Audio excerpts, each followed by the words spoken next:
പലരും എന്നോട് ചോദിക്കാറുള്ള ഒരു ചോദ്യമാണ്, പൂർണ്ണ സമയ സുവിശേഷ വേലയ്ക്ക് വരുന്നതിന് മുന്നമേ എന്ത് ചെയ്തുകൊണ്ടിരിക്കുകയായിരുന്നു? ഞാൻ പൂർണ്ണ സമയം സുവിശേഷ വേലയ്ക്ക് വരുന്നതിന് തൊട്ട് മുന്നമേ അനിൽ അംബാനി ഗ്രൂപ്പിൻ്റെ, അതായത് നമുക്കെല്ലാവർക്കും അറിയാം റിലയൻസിൻ്റെ ആ കമ്പനിയിൽ സെയിൽസ് മാനേജറായിട്ട് ജോലി നോക്കിക്കൊണ്ടിരിക്കുകയായിരുന്നു. ഞാൻ ആ കമ്പനിയിൽ വളരെ ആത്മാർത്ഥമായിട്ട് പ്രവർത്തിച്ചു കൊണ്ടിരിക്കുമ്പോൾ എൻ്റെ ജീവിതത്തിൽ ധാരാളം അനുഭവങ്ങളാണ് ഉണ്ടായിട്ടുള്ളത്. ഞാനും ഇന്നും നന്നായിട്ട് ഓർക്കുന്നു. ഞാൻ ആദ്യമായിട്ട് റിലയൻസിൻ്റെ വലിയ ഹെഡ് ഓഫീസിൽ നോർത്ത് ഇന്ത്യക്കാരനായിട്ടുള്ള ഒരു സീനിയർ ഉദ്യോഗസ്ഥൻ എന്നെ ഇൻ്റർവ്യൂ ചെയ്യുമ്പോൾ അദ്ദേഹം എനിക്ക് ഒരുപാട് പ്രചോദനം നൽകി തരുവാൻ ഇടയായി. അങ്ങനെ ചെറിയ പ്രായത്തിൽ ഞാൻ റിലയൻസ് കമ്പനിയുടെ സെയിൽസ് മാനേജറായിട്ട് ജോലി നോക്കിക്കൊണ്ടിരുന്ന അവസരങ്ങളിൽ ധാരാളം പേർക്കാണ് ഞാൻ ഇൻഷുറൻസ് ക്ലെയിം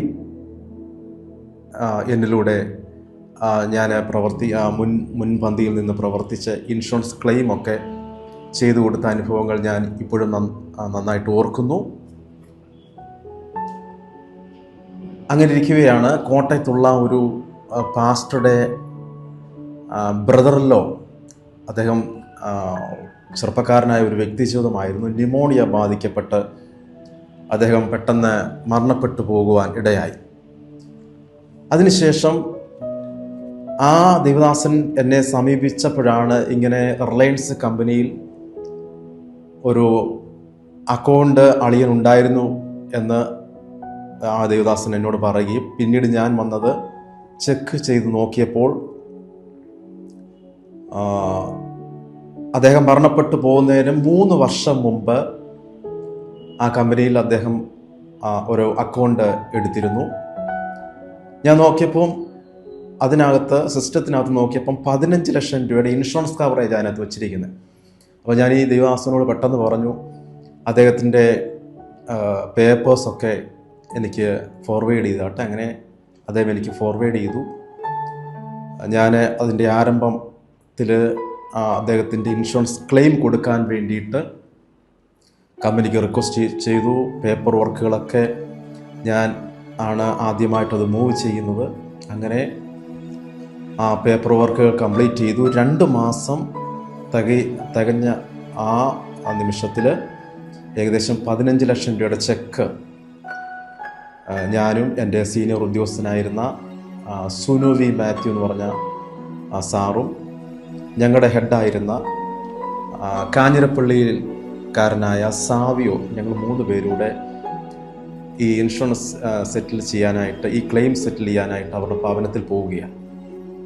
ഭയങ്കര സന്തോഷമായി. കാരണം 30,000 രൂപ എങ്ങാണ്ടായിരുന്നു അടച്ചിരുന്നത്, എന്നാൽ ഇൻഷുറൻസ് കവറേജ് കൂട്ടി വെച്ചിരുന്നു. അങ്ങനെ ജീവിതത്തിൽ എനിക്ക് പറഞ്ഞറിയിക്കാൻ കഴിയാത്ത നിലയിൽ ഭയങ്കര സന്തോഷമുണ്ടായി. കാരണം നമ്മളിലൂടെ ഒരു കുടുംബത്തിന് ഒരു സഹായം ഉണ്ടായല്ലോ എന്നോർത്ത് എനിക്ക് ഒരുപാട് സന്തോഷമുണ്ടായി. അങ്ങനെ ഞാൻ ആ കമ്പനിയിൽ ജോയിൻ ചെയ്ത് ചില നാളുകൾ പിന്നിട്ടപ്പോൾ എൻ്റെ മനസ്സിലെ ഒരു ആഗ്രഹമായിരുന്നു, റിലയൻസ് കമ്പനിയുടെ റീജിയണൽ ഹെഡായിട്ട് മാറണം. ഞാൻ അത് ടാർഗറ്റ് ചെയ്താണ് വർക്ക് ചെയ്തുകൊണ്ടിരുന്നത്. അങ്ങനെ പ്രത്യേകിച്ച് ആ കമ്പനി നമുക്ക് ഹാർഡ് വർക്ക് ചെയ്യുന്നവർക്കൊക്കെ ഉയർന്നു വരാനായിട്ടുള്ള എല്ലാ സാഹചര്യങ്ങളും ഒരുക്കി തന്ന ഒരു കമ്പനിയായിരുന്നു. ഈ കമ്പനിയിൽ ഞാൻ ജോയിൻ ചെയ്യുമ്പോൾ തന്നെ ഞങ്ങൾക്ക് ട്രെയിനിങ് ഉണ്ട്. ട്രെയിനിങ് ഒക്കെ വലിയ സ്റ്റാർ ഹോട്ടൽ വെച്ചൊക്കെയാണ് തന്നുകൊണ്ടിരുന്നത്.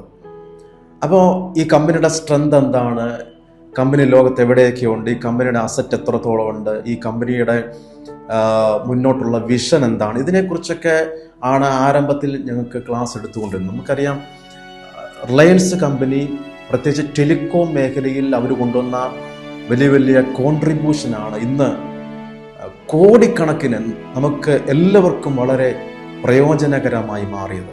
ഉദാഹരണത്തിന് ജിയോ പോലുള്ള അവരുടെ നെറ്റ്വർക്ക് വരുന്നതിന് മുന്നമേ ഞാനൊക്കെ ആ സമയത്ത് ഫോൺ ഉപയോഗിക്കുമ്പം നമ്മൾ എന്തെങ്കിലും ഫേസ്ബുക്ക് ആണെങ്കിലും അല്ലെങ്കിൽ അന്നത്തെ സമയത്തുള്ള വാർത്തകളൊക്കെ പെട്ടെന്ന് കാണാൻ വേണ്ടി, അല്ലെങ്കിൽ നമ്മൾ പെട്ടെന്ന് നെറ്റ് ഓൺ ചെയ്തിട്ട് പെട്ടെന്ന് ഓഫ് ചെയ്ത് അങ്ങനെയുള്ള ഒരു കാലഘട്ടമായിരുന്നു. എന്നാൽ ജിയോ പോലുള്ള സംവിധാനങ്ങൾ വന്നു കഴിഞ്ഞപ്പം ഒരുപാട് മാറ്റം ഉണ്ടായി. ടെലികോം മേഖലയിൽ കോമ്പറ്റീഷൻ ഉണ്ടായി.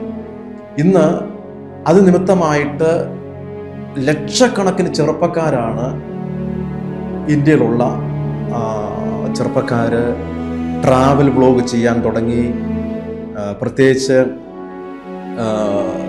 ടി വി മീഡിയയിലൂടെയൊക്കെ വരുന്ന വാർത്തകൾക്ക് മുന്നമേ നമ്മുടെ കയ്യിലുള്ള സ്മാർട്ട് ഫോൺ വഴി നമ്മൾ പെട്ടെന്ന് ന്യൂസുകളൊക്കെ അറിയാനായിട്ടിടയായിരുന്നു. അപ്പം അത്രത്തോളം നല്ലൊരു കമ്പനിയാണ്, വേൾഡ് വൈഡ് കമ്പനിയാണ്. അപ്പോൾ ഇതിനെപ്പറ്റിയൊക്കെ എനിക്ക് വളരെ നന്നായിട്ട് ഇപ്പം പറയാൻ പറ്റും. കാരണം അത്രത്തോളം നല്ലൊരു കമ്പനിയിലാണ് ഞാൻ ജോയിൻ ചെയ്ത് വർക്ക് ചെയ്തുകൊണ്ടിരുന്നത്. അപ്പോൾ ആ സമയത്ത് തന്നെയാണ് അന്ന് ക്ലാസ് എടുത്ത പലരും പറഞ്ഞു തരികയുണ്ടായി, നമ്മുടെ രാജ്യത്തിലേക്ക് നെറ്റ് കണക്ഷനൊക്കെ കണക്ട് ചെയ്യുന്നത് ഫൈബർ ഒപ്റ്റിക്സ് അങ്ങനെയുള്ള സംഭവങ്ങളൊക്കെ റിലയൻസിൻ്റെയാണ്. അപ്പോൾ റിലയൻസ് എന്ന് പറഞ്ഞ കമ്പനി വളരെ അവരുടെ അസറ്റ് ആണെങ്കിലും അവരുടെ മുന്നോട്ടുള്ള ഡ്രീംസ് ആണെങ്കിലും അവരുടെ മുന്നോട്ടുള്ള എല്ലാ കാര്യങ്ങളാണെങ്കിലും വളരെ ഉയർന്ന നിലവാരത്തിലാണെന്ന് ആരംഭത്തിൽ തന്നെ എനിക്ക് ബോധ്യപ്പെടുവാനിടയായി തീർന്നു. അങ്ങനെ വളരെ എനർജറ്റിക് ആയിട്ടാണ് ആ കമ്പനിയിൽ ഞങ്ങൾ വർക്ക് ചെയ്തുകൊണ്ടിരുന്നത്. ഇനി ഒരുപാട് അനുഭവ സാക്ഷ്യങ്ങൾ എനിക്ക് പറയാനുണ്ട് ഇതുമായിട്ട് ബന്ധപ്പെട്ട്. എന്നാൽ ആ കമ്പനിയിൽ ജോലി ചെയ്യുമ്പോൾ തന്നെ ദൈവം എന്നോട് അന്ന് ഭാഗികമായിട്ടാണ് സുവിശേഷ പ്രവർത്തനമൊക്കെ ഞാൻ ചെയ്തുകൊണ്ടിരുന്നത്. പൂർണ്ണ സമയം സുവിശേഷ വേലയ്ക്ക് ഇറങ്ങാനായിട്ട് ദൈവത്തിൻ്റെ ആത്മാവ് ഇടപെടാൻ ഇടയായി തീർന്നു. ഞാൻ ആ സമയത്ത് അവസാന നിമിഷങ്ങളിൽ എൻ്റെ റെസിഗ്നേഷൻ ലെറ്റർ എൻ്റെ സീനിയറായിട്ടുള്ള ഉദ്യോഗസ്ഥന് ഞാൻ കൈമാറുമ്പോൾ അദ്ദേഹം 3 തവണ എന്നോട് പറഞ്ഞു, ശരിക്കൊന്ന് ആലോചിച്ചിട്ട് തീരുമാനമെടുത്താൽ മതി. എന്നാൽ ഞാൻ അദ്ദേഹത്തോട് പറഞ്ഞു, ഇല്ല, ഞാൻ ജോലി രാജിവെക്കാൻ തന്നെയാണ് തീരുമാനിച്ചിരിക്കുന്നത്. അദ്ദേഹം എന്നോട് ചോദിച്ചു, ഇനി എന്ത് ചെയ്യാൻ പോവാം? അപ്പം ഞാൻ പറഞ്ഞു, ഞാൻ സുവിശേഷ വേലയിലേക്ക് പോവുകയാണ്. പ്രിയ സഹോദരങ്ങളെ, സുവിശേഷ വേലയിലോട്ട് വന്നു കഴിഞ്ഞാൽ ഇഷ്ടംപോലെ സാമ്പത്തികം കൈ കിട്ടുമെന്നോ എന്നെ ഒരുപാട് പേര് സപ്പോർട്ട് ചെയ്യുമെന്നോ ഒന്നും എനിക്ക് ഭൗതികമായിട്ട് ഞാനൊന്നും തന്നെ ചിന്തിച്ചതേയില്ല.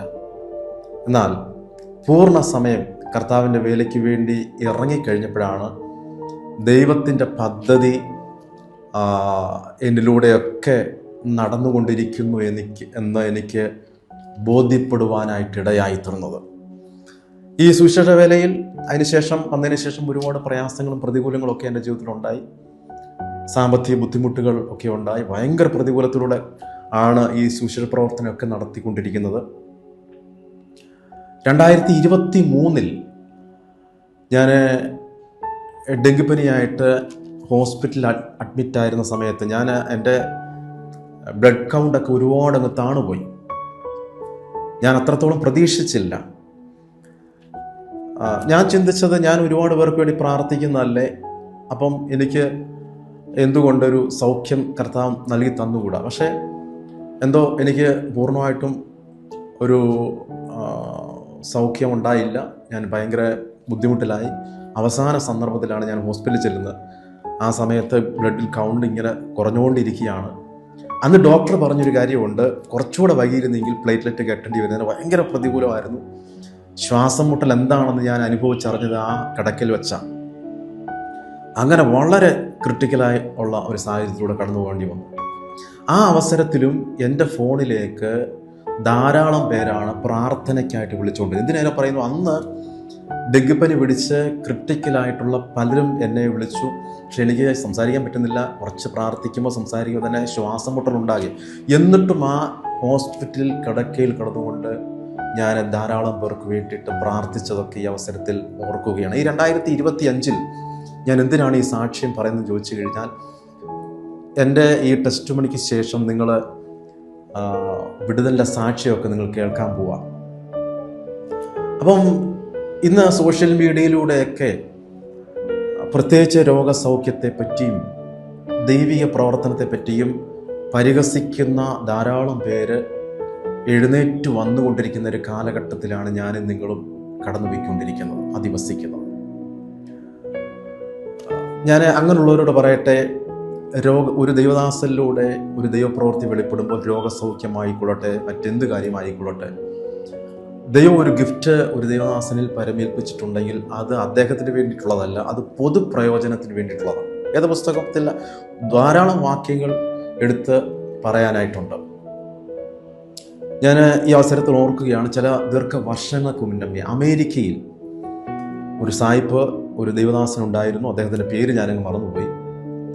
അദ്ദേഹം വചനം ശുശ്രൂഷിച്ചതിന് ശേഷം രോഗികൾക്ക് വേണ്ടി പ്രാർത്ഥിക്കാൻ തുടങ്ങുമ്പോൾ ഏറ്റവും കൂടുതൽ ക്യാൻസർ രോഗികളാണ് സൗഖ്യമായിക്കൊണ്ടിരുന്നത്. അപ്പോൾ തന്നെ ആ ദൈവദാസനിൽ കുടലിൽ ക്യാൻസർ ആയിരുന്നു. അപ്പോൾ പല സന്ദർഭങ്ങളിലും അദ്ദേഹം ദൈവത്തോട് ഇങ്ങനെ പറഞ്ഞിട്ടുണ്ടെന്നാണ് പറയപ്പെടുന്നത്. കർത്താവേ, ഞാൻ പ്രാർത്ഥിക്കുമ്പോൾ അനേക ക്യാൻസർ രോഗികളെ അങ്ങ് സൗഖ്യമാക്കിക്കൊണ്ടിരിക്കുകയാണ്. ആ കൂട്ടത്തിൽ എന്നെയും കൂടെ സൗഖ്യമാക്കണമേ എന്ന് അദ്ദേഹം പല ആവർത്തി പ്രാർത്ഥിച്ചിട്ട് ഉള്ളതായിട്ടാണ് ഞാൻ കേട്ടിട്ടുള്ളത്. പ്രിയ സഹോദരങ്ങളെ, നമ്മൾ പ്രാർത്ഥിക്കുമ്പോൾ അല്ലെങ്കിൽ ദൈവസന്നിധിയിൽ കരയുമ്പോൾ നമ്മളിലൂടെ കർത്താവ് ഇന്നും പ്രവർത്തിച്ചു കൊണ്ടിരിക്കുകയാണ്. ഇനിയും ഇതുപോലുള്ള ഒരുപാട് സാക്ഷ്യങ്ങൾ എൻ്റെ വ്യക്തിപരമായ ജീവിതത്തിലുണ്ട്. സമയത്തിൻ്റെ കുറവുകൊണ്ട് ഞാൻ ഇവിടെ വൈൻഡപ്പ് ചെയ്യാൻ പോവുകയാണ്. ഇതിനുശേഷം നിങ്ങൾ വലിയൊരു അത്ഭുത സാക്ഷ്യങ്ങൾ നിങ്ങൾ ഇപ്പോൾ കേൾക്കാൻ പോവാണ്, തുടർന്ന് കേൾക്കാൻ പോവുക. അത് അയർലൻഡിൽ നിന്നുള്ള അത്ഭുത സാക്ഷ്യമാണ്. ഇതൊക്കെ നടക്കുന്നത് ഞങ്ങളുടെ കഴിവ് കൊണ്ടോ ഞങ്ങളെന്തോ വലിയ സംഭവം ആയതുകൊണ്ടോ ഒന്നുമല്ല. നിങ്ങൾ ഒരിക്കലും അങ്ങനെ ചിന്തിക്കരുത്. ഞങ്ങളിലൂടെ കർത്താവിൻ്റെ അത്ഭുതകരമായ പ്രവർത്തികൾ വെളിപ്പെടുന്നു എന്ന് മാത്രമേ എനിക്ക് പറയാനുള്ളൂ. ദൈവത്തിൻ്റെ ഫേവറിനാലാണ്, ദൈവത്തിൻ്റെ കൃപയാലാണ് ഇതെല്ലാം നടന്നുകൊണ്ടിരിക്കുന്നത്. അല്ലാതെ ഞങ്ങളെന്തോ വലിയ സംഭവമാണെന്ന് ആരും ധരിക്കരുത്, അങ്ങനെ ചിന്തിക്കരുത്. കർത്താവ് പ്രവർത്തിക്കുന്നു എന്നല്ലാതെ മറ്റൊന്നും പറയാനായിട്ടില്ല. ഇനി നിങ്ങൾ ഒരു അത്ഭുത സാക്ഷ്യം കേൾക്കാൻ പോവുകയാണ്. ആ ഭവനത്തിന് വേണ്ടി മാത്രമല്ല, കഴിഞ്ഞ ദീർഘവർഷങ്ങളായിട്ട് ലക്ഷക്കണക്കിന് ഭവനങ്ങൾക്ക് വേണ്ടിയിട്ടാണ് ഞങ്ങൾ പ്രാർത്ഥിച്ചുകൊണ്ടിരിക്കുന്നത്. ധാരാളം പേരുടെ ദൈവം കൊടുത്ത വിടുതലിൻ്റെ അനുഭവങ്ങളാണ് നമ്മുടെ ഓഫീസിൽ വന്നുകൊണ്ടിരിക്കുന്നത്. അപ്പം ഈ കുടുംബത്തെ പറ്റി അവർ സാക്ഷ്യം പറയും. അവർ വലിയ പ്രതിസന്ധിയുടെ ഘട്ടങ്ങളിൽ അവർ വളരെ പ്രയാസപ്പെട്ട് വിളിക്കുമ്പോഴെല്ലാം ദൈവത്തിൻ്റെ ആലോചന ആ പ്രിയ കുടുംബത്തിന് ഞാൻ കൈമാറിയിട്ടുണ്ട്, പ്രാർത്ഥിച്ചിട്ടുണ്ട്. ഈ അടുത്തിടയിൽ അവർക്ക് അയർലൻഡിലൊരു ഭവനം ആവശ്യമായിരുന്നു. അപ്പോൾ ആരും തന്നെ അവർക്ക് ഭവനം കൊടുക്കുന്നില്ല. അപ്പോൾ ആലോചിച്ച് നോക്കണം, അവർ താമസിച്ചുകൊണ്ടിരിക്കുന്ന വീട് ഒഴിഞ്ഞു കൊടുക്കേണ്ട അവസരം അടുത്ത് വന്നുകൊണ്ടിരിക്കണം. ഒരുപാട് അവർ അലഞ്ഞു. ആ അലഞ്ഞ സമയത്തൊക്കെ നമ്മളെ വിളിച്ച് പ്രാർത്ഥിപ്പിക്കുമ്പോൾ അന്ന് പറഞ്ഞ ദൈവിക ആലോചന അവരുടെ ജീവിതത്തിൽ സ്വർഗസ്ഥനായ ദൈവം നിറവേറ്റി കൊടുത്തു. അപ്പോൾ ആ ഒരു ഭവനത്തിന് വേണ്ടിയിട്ടുള്ള ആ അലച്ചിൽ, നിങ്ങൾ ഈ സാക്ഷ്യം കേൾക്കുമ്പോൾ നിങ്ങൾക്ക് അതിൻ്റെ ഗൗരവം ഒരുപക്ഷെ മനസ്സിലാക്കണമെന്നില്ല. ഒരു അന്യദേശത്ത് ഒരുപാട് സ്ഥലത്ത് അവർ അലയാനിടയായി. അങ്ങനെ പോയി ആരോ പറഞ്ഞ് കേട്ട് നെറ്റിൽ കണ്ട് ഒരു സ്ഥലത്തോട്ട് ചെന്നു. അത് ഒറ്റപ്പെട്ടൊരു സ്ഥലമാണ്. അത് അവർ ചെല്ലുന്നതിന് തൊട്ട് മുമ്പ് ആ ഭവനത്തിൽ കള്ളന്മാരുടെ ഒക്കെ ശല്യം ഉണ്ടായിരുന്നു. അപ്പം അങ്ങനെയുള്ള സ്ഥലത്തോട്ട് അവിടെ ചെല്ലുന്നേ. എന്നാൽ പ്രാർത്ഥനയിലൂടെ ദൈവം അറിയിച്ച ആലോചന പ്രകാരം കഴിഞ്ഞ ദിവസം അവർക്ക് അനുഗ്രഹിക്കപ്പെട്ടൊരു ഭവനം ലഭിക്കുകയുണ്ടായി. ദൈവത്തിൻ്റെ ആലോചന എന്താണോ അറിയിച്ച അതേപോലെ തന്നെ അവരുടെ ജീവിതത്തിൽ സംഭവിക്കാനിടയായി തീർന്നു. ഇനി ഞാനത് ദീർഘമായിട്ട് പറയാൻ ആഗ്രഹിക്കുന്നില്ല. രോഗസൗഖ്യം ദൈവം കൊടുത്തു. അത്ഭുത വിടുതൽ സ്വർഗസ്ഥനായ ദൈവം അവരുടെ ജീവിതത്തിൽ ഒരുക്കി കൊടുത്തു. ആ സാക്ഷ്യം ഇനി നിങ്ങൾ കേൾക്കാൻ പോകുക. ഇത് മാത്രമല്ല, ലക്ഷക്കണക്കിന് പേരാണ് സാക്ഷ്യങ്ങളൊക്കെ കഴിഞ്ഞ നാളിൽ ഞങ്ങളെ വിളിച്ച് പറയാനായിട്ടൊക്കെ ഇടയായി തീർന്നത്. എലോഹിം ഗ്ലോബൽ മിനിസ്ട്രി ലക്ഷക്കണക്കിന് ജനങ്ങൾക്കാണ് അനുഗ്രഹമായി കൊണ്ടിരിക്കുന്നത്. ഞാൻ റിലയൻസ് കമ്പനിയിൽ നല്ല ജോലിയിലായിരിക്കുന്ന സമയത്ത് എനിക്ക് നല്ല പെർഫോമർ എന്നുള്ള നിലയിൽ അനിൽ അംബാനി കഴിഞ്ഞാൽ ആ കമ്പനിയുടെ ഏറ്റവും ടോപ്പിലിരിക്കുന്ന സാം ഘോഷ് എന്ന ആ ഉയർന്ന അദ്ദേഹം ഒരു കൊറിയക്കാരനാണ്. അദ്ദേഹത്തിൻ്റെ കയ്യിൽ നിന്നൊക്കെ എനിക്ക് സർട്ടിഫിക്കറ്റൊക്കെ കിട്ടിയിട്ടുണ്ട്. പക്ഷെ ആ നല്ല കമ്പനിയിൽ നിന്ന് ഞാൻ ജോലി രാജിവെച്ച് ഇറങ്ങുന്ന സമയത്ത് ഞാൻ ദൈവത്തോട് പറഞ്ഞൊരു കാര്യമുണ്ട്, കർത്താവെ, ഇനി അങ്ങോട്ടുള്ള എൻ്റെ പ്രവർത്തനം ലക്ഷക്കണക്കിന് കോടിക്കണക്കിന് ജനങ്ങൾക്ക് അനുഗ്രഹമായി മാറണം, ആശീർവാദമായി മാറണം. അങ്ങനെ പ്രാർത്ഥിച്ചാണ് ആ കമ്പനിയിൽ നിന്ന് ഞാൻ വിട പറയുന്നത്. ഇന്ന് കർത്താവിൻ്റെ വേലയിൽ ആയിരിക്കുന്നത് എല്ലാം ദൈവത്തിൻ്റെ ഫേവറാണ്. തുടർന്ന് നിങ്ങൾ ആ സാക്ഷ്യം നിങ്ങൾക്ക് കേൾക്കാം. ദൈവം എല്ലാവരെയും അനുഗ്രഹിക്കുമാറാകട്ടെ. പരിശുദ്ധമായ നാം വാഴ്ത്തപ്പെടുമാറാകട്ടെ. ഈ 2024 എൻ്റെ ദൈവം ചെയ്ത എല്ലാ ഉപകാരങ്ങൾക്കും ഇതെങ്ങനെ സംഭവിക്കുമെന്ന് വിചാരിച്ച സിറ്റുവേഷനിൽ എൻ്റെ ദൈവികമായ കരുതൽ എൻ്റെ ദൈവം എനിക്ക് എൻ്റെ ജീവിതത്തിൽ കാണിച്ചു തന്നതോർത്ത് എൻ്റെ ദൈവത്തിന് ഞാൻ നന്ദി പറയുന്നു. പ്രത്യേകിച്ച് ബിജു ജോൺ പാസ്റ്ററിനെ ഞാൻ പ്രത്യേകം നന്ദി പറയുന്നു. ഈ 2024 പാസ്റ്ററിനുള്ള നന്ദി പറയാതെ കടന്നു പോയാൽ ഞാനത് എൻ്റെ ദൈവത്തോട് ചെയ്യുന്ന ഏറ്റവും വലിയൊരു ദ്രോഹമായിരിക്കും.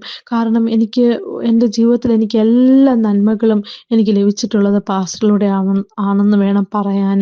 കാരണം ഞാൻ ഇപ്പം എൻ്റെ പേര് നിഷ, ഞാൻ അയർലൻഡിൽ നിന്നാണ് സംസാരിക്കുന്നത്. ഞാനിവിടെ ഒരു നേഴ്സായിട്ട് ജോലി ചെയ്യുകയാണ്. ഞാനിവിടെ അയർലൻഡിലേക്ക് വരുന്നതിനും 2020 ഞാൻ പാസ്റ്ററിനെ അറിയുന്നത്. എൻ്റെ മമ്മി പാസ്റ്റർ അടൂരിൽ സുവിശേഷം നടത്തുമ്പോൾ എൻ്റെ മമ്മി അവിടെ പോയി പ്രാർത്ഥനയിൽ പങ്കെടുക്കുകയും മമ്മി എന്നോട് പറഞ്ഞാണ് ഞാൻ പാസ്റ്ററിനെ അറിയുന്നത്. അന്ന് മുതൽ ഞാൻ പാസ്റ്ററിനെ എന്ത് പ്രാർത്ഥന ആവശ്യത്തിനും പാസ്റ്ററിനെ വിളിക്കുകയും ആ സമയം മുതൽ പാസ്റ്റർ എനിക്ക് വേണ്ടി പ്രാർത്ഥിക്കുകയും ചെയ്യുന്നുണ്ട്. അന്ന് കോവിഡ് സമയമായിരുന്നു. എൻ്റെ ആപ്ലിക്കേഷൻസ് എല്ലാം ഡിലേ ആയി. ഞാൻ സാമ്പത്തികമായി വളരെയധികം ബുദ്ധിമുട്ടിക്കൊണ്ടിരുന്ന ഒരു സമയം. അപ്പം ഞാൻ എന്ത് ചെയ്യും, ഞാൻ എങ്ങനെ മുന്നോട്ട് പോകുമെന്നറിയാതെ ഞാൻ അവിടെ സ്റ്റക്കായിരുന്നപ്പോഴും പാസ്റ്റർ എന്നോട് പറഞ്ഞു, ഒരു കോവിഡ് എന്നെ ബാധിക്കില്ല, എൻ്റെ ദൈവം നിശ്ചയിച്ച സമയത്ത് തന്നെ ഞാൻ അവിടെ കയറി പോകുമെന്ന് പറഞ്ഞു. അതിൽ ഞാൻ ഉറച്ചു വിശ്വസിച്ചു. ഞാൻ പാസ്റ്റർ പറയുന്നതിൽ പാസ്റ്റർ ഒരു വാക്ക് പറഞ്ഞാൽ എനിക്കത് ഭയങ്കര വിശ്വാസം, അത് നടന്നിരിക്കുമെന്ന് എനിക്ക് അത്രയ്ക്ക് ഉറപ്പായിരുന്നു.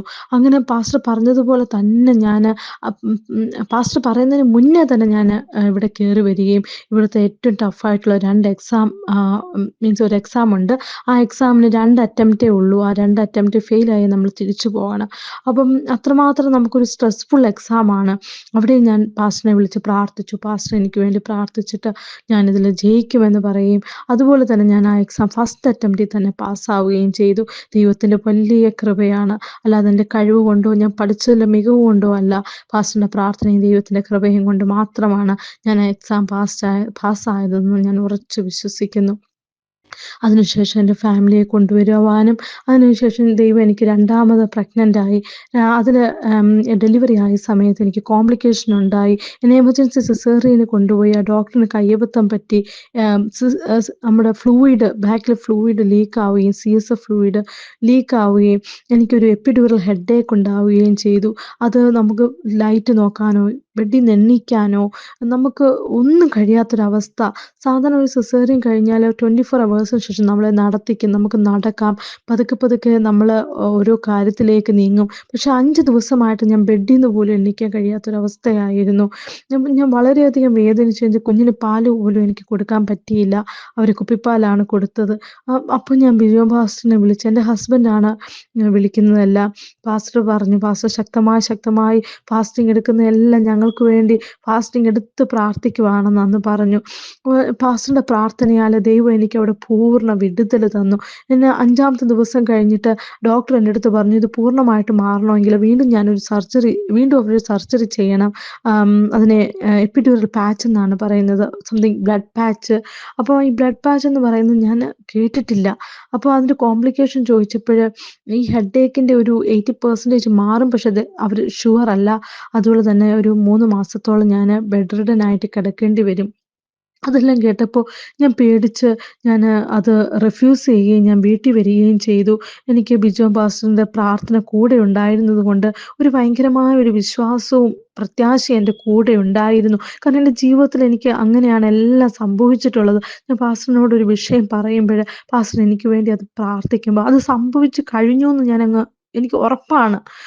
കാരണം പാസ്റ്ററിന്റെ ആലോചനയും പാസ്റ്ററിന്റെ പ്രാർത്ഥനയും എൻ്റെ ജീവിതത്തിൽ എനിക്ക് അതുപോലെ പ്രയോജനപ്പെട്ടിട്ടുണ്ട്. അതുകൊണ്ട് ഇത്രയും വലിയൊരു സംഭവം നടന്നപ്പോഴും ഞാൻ വിശ്വാസത്തോടെ എൻ്റെ ഹസ്ബൻഡ് അവിടുന്ന് ഹെൽപ്പ് ചെയ്തൊരു വീൽ ചെയറിൽ ഞാൻ വീട്ടിൽ വരികയും ഒരു 5, 10 ദിവസത്തിനുള്ളിൽ തന്നെ ഞാൻ എണീറ്റ് നടന്ന് ഞാൻ താഴെ വന്ന് മേലത്തെ മുറിയിൽ നിന്ന് താഴെ വന്ന് എൻ്റെ പപ്പയും മമ്മിയോടും എല്ലാവരോടും ഒപ്പം ആഹാരം കഴിക്കുവാന് ഒരു വലിയ സൗഖ്യം. മറ്റുള്ളവർ ഇതെങ്ങനെ സംഭവിച്ചു എന്ന് ചോദിക്കത്തക്ക രീതിയിൽ, കാരണം അവിടുത്തെ ആ മെയിൻ ഡോക്ടർ എന്നെ വിളിച്ചിട്ട് ചോദിച്ചു, "ഉറപ്പാണോ നിഷയ്ക്ക് ഇപ്പോൾ ഹെഡേക്ക് ഇല്ലേ?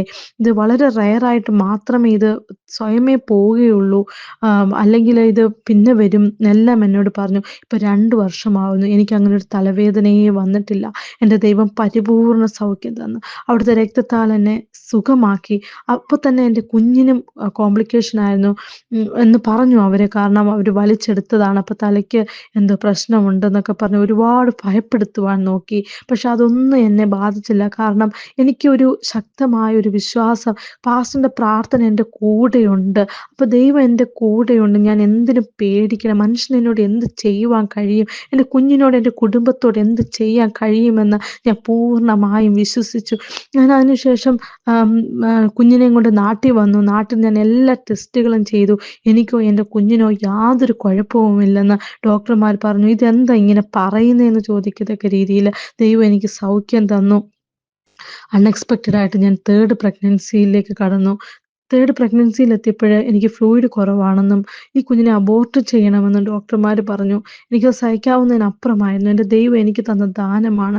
ദൈവത്തിൻ്റെ ദാനമാണ് മക്കൾ. ഉദരഫലം അവൻ്റെ സമ്മാനമെന്ന ദൈവിക വചനത്തിൽ ഞാൻ വിശ്വസിച്ച് ഞാനത് ദൈവത്തിൻ്റെ ദാനം, ഞാനതിനെ കളയുകയില്ലെന്ന് പറഞ്ഞു. ഞാൻ കുഞ്ഞിന് ഡൗൺ സിൻഡ്രോമാണ്. ഡൗൺ സിൻഡ്രോത്തിൻ്റേത് അത് ഉറപ്പ് വരുത്താനുള്ള ടെസ്റ്റുകൾ ചെയ്യണമെന്ന് പറഞ്ഞു. ഞാൻ ആ ആശുപത്രിയുടെ മുന്നിലിരുന്ന് പൊട്ടിക്കരഞ്ഞ സമയത്ത് എൻ്റെ ഹസ്ബൻഡ് ബിജോ പാസ്റ്ററിനെ വിളിക്കുകയും പാസ്റ്റർ പറഞ്ഞു, "കുഞ്ഞിന് ഒരു അനർത്ഥവും സംഭവിക്കുകയില്ല. ആരോഗ്യമുള്ളൊരു കുഞ്ഞിനെ ദൈവം തരും. ഒന്നും അബോർഷൻ ആക്കേണ്ട കാര്യമില്ല, ആവത്തുമില്ല. ദൈവം ആരോഗ്യമുള്ള കുഞ്ഞിനെ നിങ്ങൾക്ക് തന്ന് അനുഗ്രഹിച്ച് ദൈവിക വെളിപാട് നിങ്ങൾ നിറഞ്ഞ് നിങ്ങളിത് സാക്ഷ്യം പറയുമെന്ന് ഞങ്ങളോട് പറഞ്ഞു." അപ്പോൾ ഡോക്ടർ തിരിച്ചു ചെന്ന് ഞാൻ ഡോക്ടറിനോട് പറഞ്ഞു, "ഞാൻ ഇത് ചെയ്യുന്നില്ല." അപ്പോൾ ഡോക്ടർ പറഞ്ഞു, "നിഷ, ഇത് ചെയ്തില്ലെങ്കിൽ അതിൻ്റെതായ പ്രശ്നങ്ങളുണ്ട്. പിന്നെ അത് നിഷ വിഷമിക്കേണ്ടി വരുമെന്നൊക്കെ പറഞ്ഞു. ഞാൻ തിരിച്ച് അയർലൻഡിൽ തിരിച്ചു വന്നു. ഇവിടെ ഞാൻ ആദ്യത്തെ സ്കാനിങ്ങിന് വേണ്ടി വെയിറ്റ് ചെയ്തു. അപ്പോൾ ഞാൻ നാട്ടിലത്തെ ഈ റെക്കോർഡ് എല്ലാമായിട്ടാണ് ഞാൻ ഇവിടുത്തെ ആശുപത്രിയിൽ പോയത്. അത് പ്രകാരം അവരിവിടുത്തെ ഏറ്റവും സീനിയർ ഡോക്ടറിനെ എനിക്ക് വേണ്ടി അപ്പോയിന്റ് ചെയ്തു. ഞാൻ അപ്പോയിന്റ് ചെയ്ത് അവിടുത്തെ സ്കാനിങ്ങിന് പോയി. ഡോക്ടർ കണ്ടിട്ട് എന്നോട് ചോദിച്ചു, "നിഷ, ഇതിൽ ഒരു ഫ്ലൂയിഡിൻ്റെ കുറവും ഞാൻ കാണുന്നില്ല. നിഷയ്ക്ക് കറക്റ്റ് ഫ്ലൂയിഡ് ഉണ്ട്. ഒരു കുഴപ്പവും ഇല്ല" എന്ന് പറയത്തക്ക വിധം ദൈവം എന്നെ അനുഗ്രഹിച്ചു. മേ ബി ഒരു ചാൻസ് കാണും കുഞ്ഞിന് ഇങ്ങനൊരു ഡൗൺ സിൻഡ്രോം വരാൻ. പക്ഷേ എനിക്ക് ഉറപ്പില്ല എന്ന് പറഞ്ഞു. അത് നമുക്കൊരു ചെറിയെന്ന് കേൾക്കുമ്പോഴും നമുക്ക് ടെൻഷനാണല്ലോ. എന്നാലും ഞാൻ പാസ്റ്ററിനെ വിളിച്ച് പ്രാർത്ഥിച്ചു. പാസ്റ്റർ, "ഒട്ടും പേടിക്കണ്ട, ഭയപ്പെടുകയേ വേണ്ട. ആരോഗ്യമുള്ള കുഞ്ഞിനെ ദൈവം തരുമെന്ന്" പറഞ്ഞു. ഞാൻ പ്രസവിച്ച ഓഗസ്റ്റ് 22-ാം തീയതി ദൈവം എനിക്ക് ആരോഗ്യമുള്ള ഒരു പെൺകുഞ്ഞിനെ നൽകി. എൻ്റെ ദൈവം എന്നെ അനുഗ്രഹിച്ചു. പാസ്റ്ററുടെ വലിയ കൃപയാൽ ദൈവം അവിടെ എനിക്ക് താങ്ങും തണലുമായിട്ട് കരുതി. മനുഷ്യന് ഓരോന്ന് പറയുമ്പോൾ, ഒരു ഡോക്ടർ ആണെങ്കിൽ പോലും പറയുന്നിടത്ത് ദൈവത്തിന് അത്ഭുതങ്ങൾ പ്രവർത്തിക്കാൻ കഴിയുമെന്ന് എനിക്ക് അതിലൂടെ മനസ്സിലായി.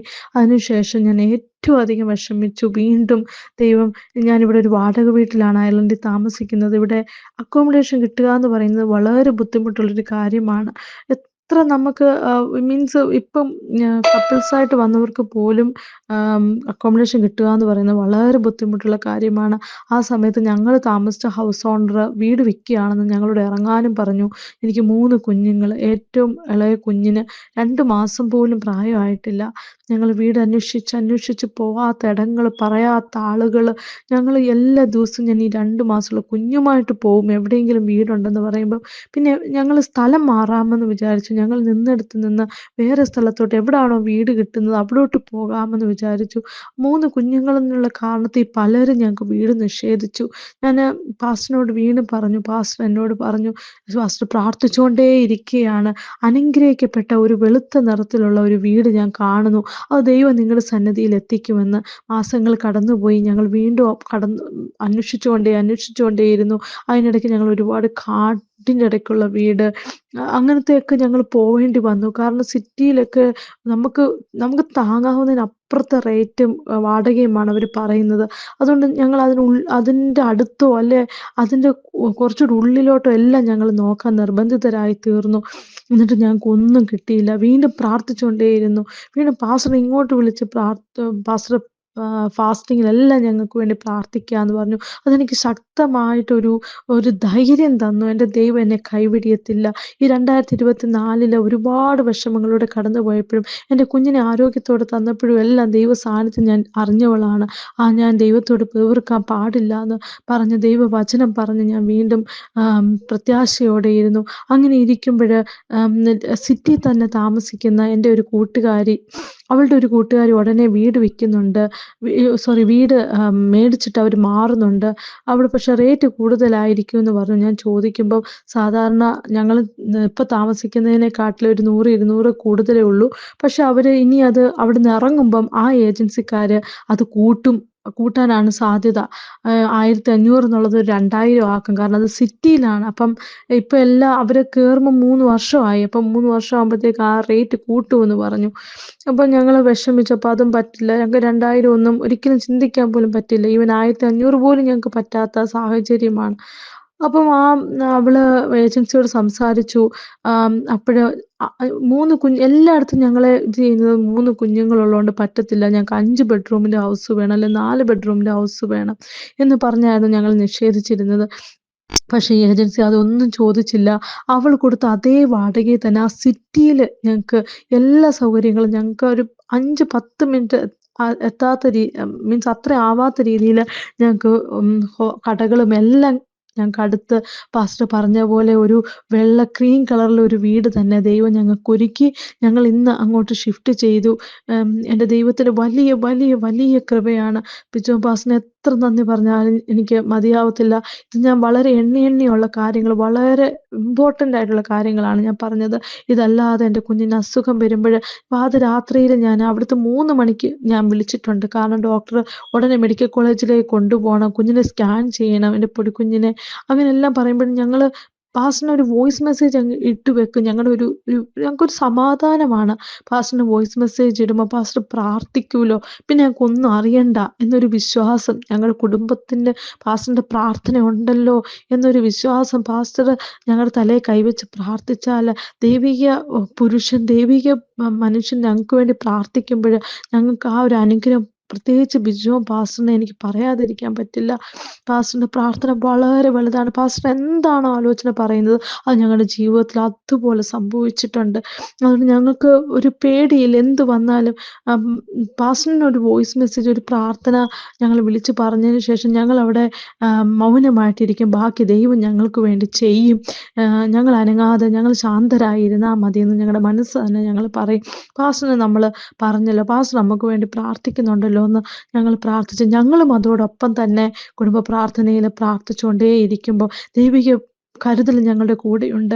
ഈ 2024 തീരുവാൻ ഇനി ഒരു ദിവസം മാത്രം ബാക്കിയുള്ളപ്പോൾ ഞാൻ എൻ്റെ ദൈവത്തിന് എല്ലാത്തിനും നന്ദി പറയുന്നു. ദൈവമേ, എനിക്ക് ഒന്നിനും യോഗ്യതയില്ലാത്തവളാണ് ഞാൻ, എന്നാൽ എനിക്ക് എല്ലാത്തിനും യോഗ്യത തന്ന് ഞാൻ വിചാരിക്കുന്നതിന് നിനയ്ക്കുന്നതിന് ഇതെങ്ങനെ സംഭവിച്ചു എന്ന് ചിന്തിക്കത്തക്ക രീതിയിൽ എൻ്റെ ജീവിതത്തിൽ എനിക്ക് അത്ഭുതം തന്നെങ്കിൽ ഇത് കേൾക്കുന്ന എല്ലാവരോടും എനിക്ക് ഒന്നേ പറയാനുള്ളൂ, എൻ്റെ ദൈവം വലിയവനാണ്.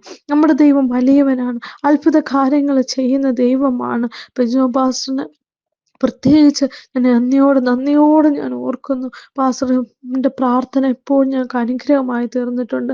പാസ്റ്ററിൻ്റെ എല്ലാ നന്മകളും, പാസ്റ്ററിന് പ്രാർത്ഥിക്കുന്ന എല്ലാ പ്രാർത്ഥനകളും എൻ്റെ ദൈവം പൂർണ്ണമായിട്ട് ബ്ലസ് ചെയ്ത് പാസ്റ്ററിനെ, കുടുംബത്തെ അനുഗ്രഹിക്കട്ടെ എന്ന് ഞാൻ പ്രാർത്ഥിക്കുന്നു.